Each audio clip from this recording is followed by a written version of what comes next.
Colony ஆதிக்க காலத்தில் தொடங்கப்பட்ட கட்சி தான் முழுமையான சுதந்திரம் என்று பேசியது. கம்ப்ளீட் இண்டிபெண்டன்ஸ், பூரண சுவராஜ் என்பதை முன்வைத்த ஒரு பேர் இயக்கம் கம்யூனிஸ்ட் இயக்கம் என்பதை நான் பெருமையோடு எங்கு வேண்டுமானாலும் நான் சொல்ல கடமைப்பட்டிருக்கிறேன், சொல்லுகிறேன்.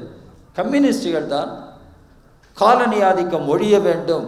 காலனி ஆதிக்கம் ஒழிவது மட்டுமல்ல, இன்றைக்கு மக்களை பிளவுபடுத்தி ஏற்றத்தாழ்வுகளை இன்றைக்கு உருவாக்கி இருக்கிற இந்த சமூகம் மாற வேண்டும் என்று விரும்பியவர்கள் கம்யூனிஸ்டுகள். இந்திய சமூகம் வெறும் வர்க்கங்களால் மட்டுமான சமூகம் அல்ல, ஜாதிகளால் பிளவுபட்டிருக்கிற சமூகம், மதங்களால் பிளவுபட்டிருக்கிற சமூகம், ஏழை பணக்காரன் என்று பிளவுபட்டிருக்கிற சமூகம். இந்த சமூகத்தை மாற்றுவது எப்படி?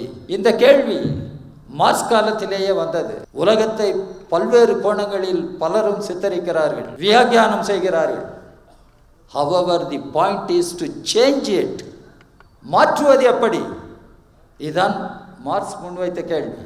உலகை மாற்றுவது எப்படி? நாட்டை மாற்றுவது எப்படி?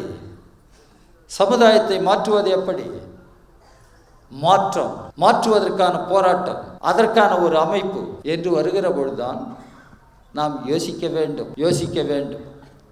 கம்யூனிஸ்டுகள் சித்திரவதை செய்யப்படலாம், சிறைச்சாலை கொடுமைகளுக்கு உள்ளாக்கப்படலாம், தூக்கு கயிற்றில் தொங்கவிடப்படலாம், துப்பாக்கி குண்டுகள் அவர்களுடைய உடல்களை துளைக்கலாம், கம்யூனிஸ்டுகள் கொல்லப்படலாம். ஆனால் கம்யூனிஸ்டுகள் தோற்பதில்லை, தோற்கடிக்கப்படுவதில்லை.